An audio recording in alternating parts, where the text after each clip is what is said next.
Every day, a continuous current of capital moves through the banking system. If there is an oversupply of this capital, inflation accelerates and erodes the value of savings. If the supply dries up, businesses are starved of credit and the banking system fractures. A single institution sits at the control valve of this national flow, the central bank.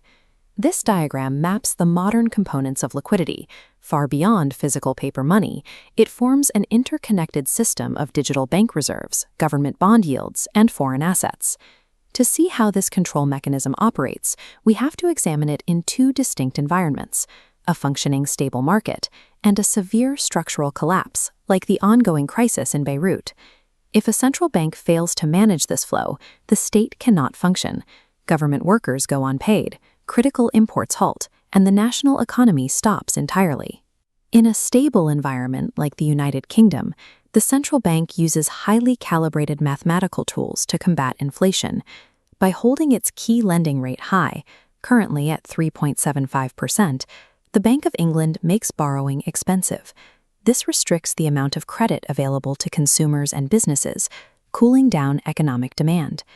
When the economy needs stimulus, the central bank uses quantitative easing.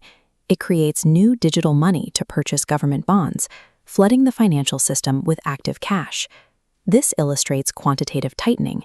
The central bank sells bonds to the market, actively absorbing cash and draining liquidity. The scale is massive. After accumulating an £895 billion peak, the bank is systematically reducing that mountain by selling £70 billion in bonds annually. These monetary decisions run parallel to government fiscal policy. Tax-raising measures and spending cuts, like those weighed by Chancellor Rachel Reeves, directly dictate how much the state needs to borrow to function. This precision fine-tuning works because global markets trust the Bank of England's institutional ability to safely squeeze the money supply without triggering a default. When investors lose that trust, speculators begin betting against the nation's currency. Standard interest rate adjustments fail, and the financial system goes into freefall. To stop a total currency collapse, Lebanon's central bank, the Banque du Liban, resorted to a severe restriction on local cash. Speculators need large quantities of a local currency to short it. By aggressively starving the banking system of physical and digital Lebanese pounds, the central bank makes the cost of speculation too high to execute. Maintaining this artificial calm requires the central bank to continuously burn through its finite foreign wealth to stabilize the exchange rate. This graph tracks the accelerated speed of that drain. Between mid-February and the end of April, Lebanon's foreign reserves dropped from $12.07 billion to $11.43 billion. Hundreds of millions of dollars vanished in weeks.